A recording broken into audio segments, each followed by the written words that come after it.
Bismillahirrahmanirrahim. Assalamualaikum warahmatullahi wabarakatuh.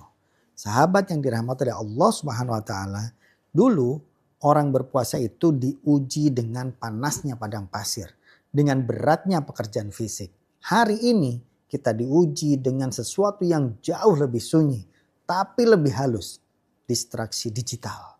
Bukan hanya lapar yang kita tahan hari ini, tetapi notifikasi yang terus memanggil. Bukan hanya haus yang kita lawan, tapi keinginan untuk terus melihat, membaca, bahkan berkomentar.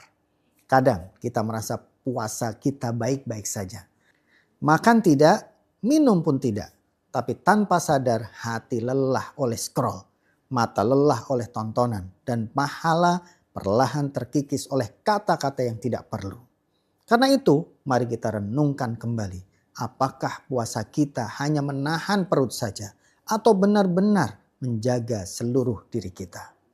Sahabat yang dirahmati Allah Subhanahu wa taala, ada satu kisah indah dari sahabat Rasulullah sallallahu alaihi wasallam, Sabit bin Qais. Suatu petang di bulan Ramadan, rumahnya kedatangan seorang musafir yang tidak memiliki bekal apapun untuk berbuka puasa. Padahal kondisi Sabit sendiri saat itu sedang sulit. Di rumahnya hanya tersisa sedikit saja makanan. Bahkan nyaris tidak cukup untuk keluarganya. Ia bisa saja berkata, maaf kami juga kekurangan. Ia bisa saja menyimpan makanan itu untuk dirinya dan keluarganya. Namun iman membuatnya memilih jalan yang berbeda. Yang meminta istrinya mematikan lampu saat berbuka puasa. Tamunya dipersilahkan makan. Sementara Sabit dan istrinya hanya berpura-pura ikut makan. Mereka menahan lapar. Bukan karena tidak ada makanan, tapi karena ingin menjaga kemuliaan tamu dan nilai puasa mereka. Masya Allah. Keesokan harinya Rasulullah SAW tersenyum kepadanya dan menyampaikan bahwa Allah Subhanahu wa taala ridho atas apa yang mereka lakukan. Inilah puasa yang utuh. Bukan hanya menahan lapar, tetapi menahan ego. Bukan hanya menahan haus, tapi menahan cinta pada diri sendiri. Sekarang mari kita lihat diri kita bagaimana. Hari ini mungkin kita tidak diuji dengan tamu yang kelaparan, tapi kita diuji dengan layar yang selalu menyala setiap saat. Allah berfirman, la'allakum tattaqun. Agar kalian menjadi orang-orang yang bertakwa, itulah tujuan puasa. Maka tujuan puasa adalah kita untuk mencapai ketakwaan.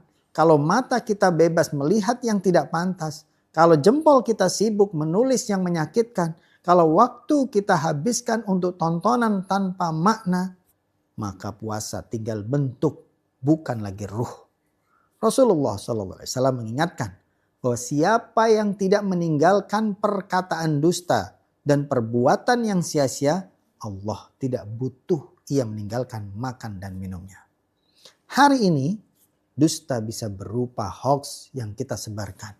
Sia-sia bisa berubah debat tanpa adab. Ghibah bisa hadir dalam komentar yang tampaknya ringan. Puasa bisa sah tapi pahala bisa berkurang tanpa kita sadari. Sahabat yang dimuliakan Allah Subhanahu wa taala.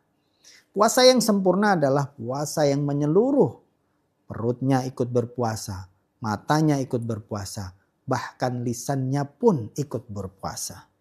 Bahkan lagi jempolnya pun harus ikut berpuasa. Dan hatinya tetap terhubung dengan Allah Subhanahu wa taala.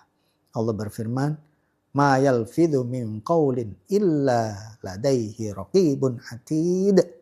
Tidak satu kata pun yang diucapkan kecuali ada yang mencatat.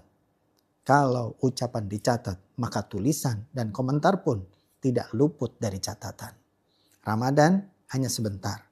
Jangan habiskan untuk memenuhi galeri, tapi kosongkan hati dari dosa-dosa. Semoga Ramadan ini menjadikan kita bisa lebih sadar, lebih terkendali, dan lebih utuh dalam berpuasa, baik di dunia nyata maupun dunia digital. Terima kasih, semoga manfaat. Assalamualaikum warahmatullahi wabarakatuh.